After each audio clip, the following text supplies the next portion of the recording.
Do you like fire, Joel? I used to. I used to enjoy bonfires and campfires. I used to love staring into the flames and imagining I could see all kinds of magical things in them. Now, fire just fills me with fear. Not just because of one event, but because of two. They occurred a few months apart, but they are almost certainly linked. The first event happened when I was walking home from town one day.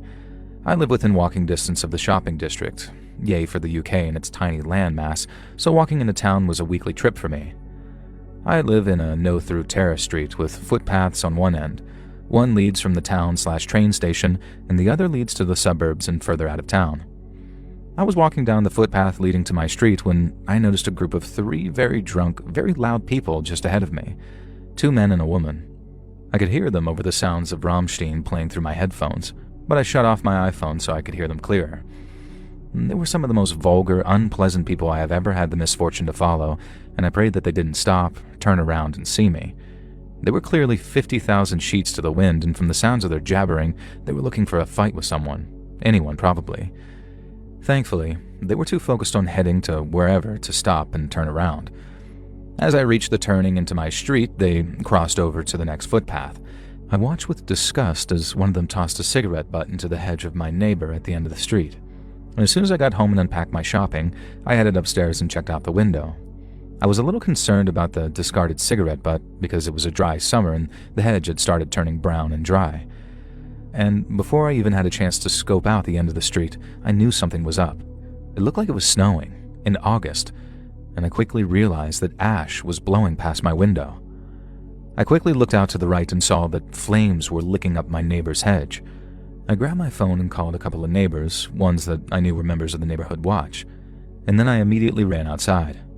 Before I even had a chance to get halfway down the street, the entire hedge, and I'm talking an extremely large, deciduous hedge here, had caught fully ablaze. Other neighbors started emerging from their houses, and we felt helpless as we realized that there was pretty much no way to get any kind of water towards the hedge. A bunch of us had called the fire brigade, but we had to watch in horror as the fire spread across the garden and caused the large tree in the center of my neighbor's front garden to suddenly erupt into flames. Now, it seemed like it took mere seconds for the tree to turn into a smoldering, blackened trunk and dead branches. Thankfully, that killed this part of the fire, but there was still the hedge to contend with, and with the danger of the fire spreading to the house. Thankfully, the fire brigade got there and managed to control the blaze. Once things had calmed down, I drew one of the firemen aside and told him about the trio that I'd seen tossing a potentially lit cigarette butt into the hedge, as it was clear that this had caused the fire. Now, to my surprise, the fireman seemed completely disinterested. In fact, he acted like I was an annoyance or like he didn't believe me. And this really infuriated me, because I guess I was a younger person at the time, and obviously young people, and when I say young, I mean mid-20s, apparently can't be taken seriously. And this event is what caused me to finally, properly join the neighborhood watch. I did pretty well in my first few months as a fully fledged member. I recruited other neighbors and persuaded them to join. As someone who often works nights, I kept an eye out and was able to scare off at least 1 or 2 potential vehicle vandals. I saw a guy dealing weed on the corner a few times, but I'm not that much of a narc, so I let that one be. And then, one night, I was up very late playing video games on the computer in my room at the back of the house. Now, I forget what I was playing, but it must have been something quiet because, despite wearing headphones, I was able to hear what sounded like fireworks coming from outside. Now, it wasn't remotely fireworks season, and when I heard a second bang, I realized that it sounded more like a gunshot than a firework, but not quite that either. I climbed over my bed and peered out the window. A disturbing orange glow was coming from the back garden of one of the houses on my side of the street, right at the end. Now, at first, I wasn't sure what I was seeing until I heard another explosion and a pillar of flame shot up into the air. Immediately, I called the fire brigade and then the leader of the neighborhood watch. I still wasn't sure which garden was on fire. My friends live at the penultimate house in the terrace, and I was worried it was their garden. I ran outside and was surprised to discover I was alone. The first thing I did was run to the end of the street, and that's when I realized that it was the side garden of the final house in the row, number 20, which was on fire. And from what I could tell, it was the garden shed, but the flames were licking dangerously towards the house itself, which was pretty dilapidated and, in particular, had a wooden balcony which could easily catch fire. I ran straight to number 19 and knocked, waking them up, and started yelling that the next door was on fire and it could spread to their house and they needed to get out of there right away. Now, as soon as I left number 19 with the family in tow, I was met by other neighbors who had also heard the commotion. A few of us had already called the fire brigade at the same time, and we were assured that they were on their way. I looked around, and I could not see the guy who lived in number 20. I assumed that he would have been first to evacuate, but no. Entering his garden was impossible, as he had a big wooden gate which was locked and would have been too slow to climb over.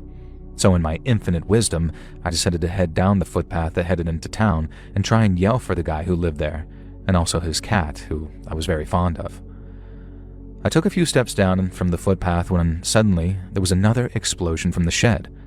A huge, billowing wall of flame rolled over the wall and came thundering towards me, and the fire got so close to me that it singed my eyebrows and the hairs on my arms.